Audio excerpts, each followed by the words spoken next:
اگر ایسا پتلا دوپٹہ پہنے کہ بال کی کالی اور سیاہی نظر آئے تو یہ حرام ہے. جو دوپٹے ہی نہیں اوڑھتی ان کا انجام کیا ہو؟ جو عورتیں دوپٹے ہی نہیں اوڑھتی ان کا انجام کیا ہوگا؟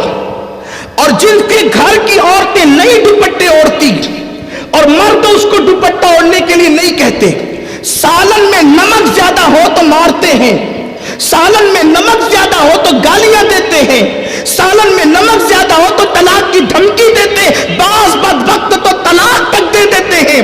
مجھے آپ سے پوچھنا چاہتا ہوں، تمہاری زبان کے ذائقے کے مطابق اگر کھانا نہ پکا تو تم نے عورتوں کو طلاق دیا، کبھی تم نے اپنی بیوی کو یہ بھی کہا کہ دوپٹہ اوڑھنا تجھ پہ فرض ہے، تو نے دوپٹہ کیوں نہیں اوڑھا؟ اگر دوپٹہ نہ اوڑھے گی میں تجھ سے بات نہیں کروں گا، دوپٹہ نہ اوڑھے گی تو میرے گھر میں رہنے کے قابل نہیں ہے. اللہ اکبر. سنو سنو، میرے نبی نے، سچے نبی نے، صادق و مصدوق نبی نے فرمایا، جس گھر کی عورتیں دوپٹہ نہ اوڑھے، بے پردہ گھومے، سر کے بالوں کی نمائش کرے، اس کا بھائی اس کو نہ روکے، اس کا باپ اس کو نہ روکے، اس کا شوہر اس کو نہ روکے، میرے نبی نے فرمایا ایسے مرد دجوس ہے، دجوس.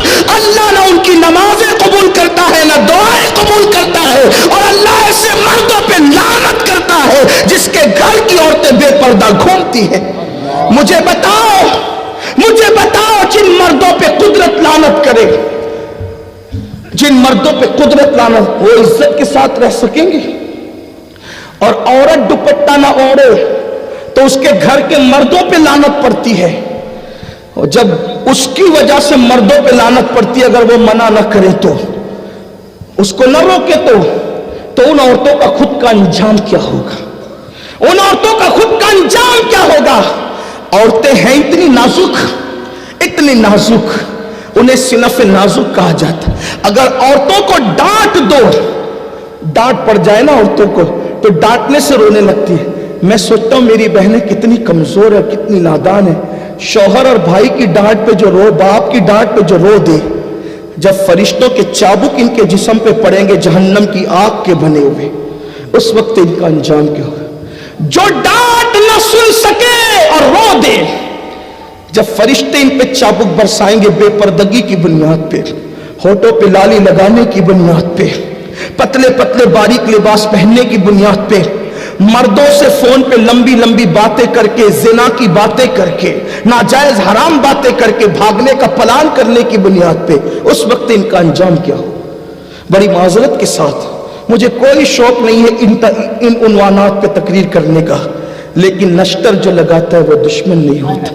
قوم کا درد بے چین کرتا ہے کہ حق بول دیا جائے، ورنہ لوگ کہتے ہیں آپ ہماری بیٹیوں کے بھاگنے کا تذکرہ مائک پہ کیوں کرتے ہیں؟ میں نے کہا نادان، اگر بھاگی نہ ہوتی تو میں ذکر کیوں کرتا؟ جنہیں بھاگنے میں شرم نہیں آتی ہم ان کا تذکرہ کرنے میں شرم کیوں کریں؟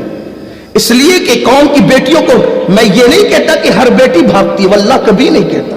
میں تو یہ دعویٰ کرتا ہوں پوری دنیا میں کہ آج بھی جتنی باغیرت مسلمان کی بیٹی ہے اتنی باغیرت کسی کی بیٹی ہو نہیں سکتی. لیکن سیریل دیکھ کر، فلمیں دیکھ کر، گانے سن کے، ناولیں پڑھ کے آج مسلم بیٹیوں میں بھی کچھ ایسی ناہنجار اور غلط بچیاں جنم لے چکی ہے جس نے پوری قوم کو بدنام کر رکھا ہے. ہر دن کسی نہ کسی اخبار میں، ہر دن نیوز چینلوں پر مسلم بیٹیوں کے بھاگنے کی داستان آتی ہے. لیکن یاد رکھنا اس کے ذمہ دار بھی صرف وہ بیٹیاں نہیں ہیں، ہم بھی ہیں، کیونکہ ہم نے اپنی بیٹی کو سیریل دکھا کر تو پالا. ہم نے اپنی بیٹی کو سیدہ فاطمہ کی سیرت کبھی نہیں سنائی، ماں عائشہ صدیقہ کی زندگی کبھی نہیں سنائی. اللہ اکبر.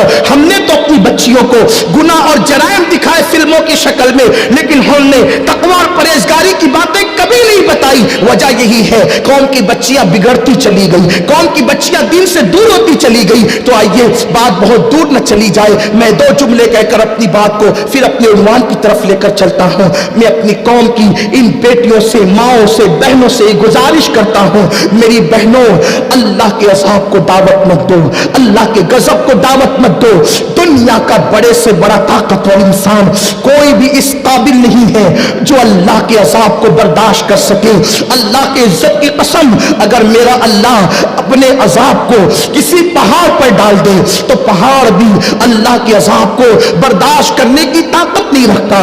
سوچو تو صحیح, جو پہاڑ اللہ کا عذاب برداشت نہیں کر سکتا, ہمارا یہ کمزور جسم اللہ کے عذاب کو کیسے برداشت کر سکتا ہے؟ اس لیے کبھی گناہ کر کے اللہ کے عذاب کو دعوت مت دینا. میرے اللہ نے فرمایا ان بطش ربک لشدید, بے شک تیرے رب کی پکڑ بڑی سخت ہے. اللہ جب کسی کی پکڑ کرتا ہے تو پھر اس کو کہیں کا نہیں رکھتا. جوانی میں گناہ کرنا بہت اچھا لگتا ہے, جوانی میں گناہ کرنے میں بہت مزہ آتا ہے. جوانی میں رنگریلیاں گل چھلے اڑانے کے اندر انسان اپنے آپ پہ بہت بھاری اپنے آپ کو محسوس کرتا ہے. مگر سن لو, قدرت تمہیں اور ہمیں سب کو دیکھ رہی ہے. میرے اللہ کا اعلان ہے, ہوا معکم اینما کنتم, تم جہاں کہیں ہو اللہ تمہارے ساتھ ہے.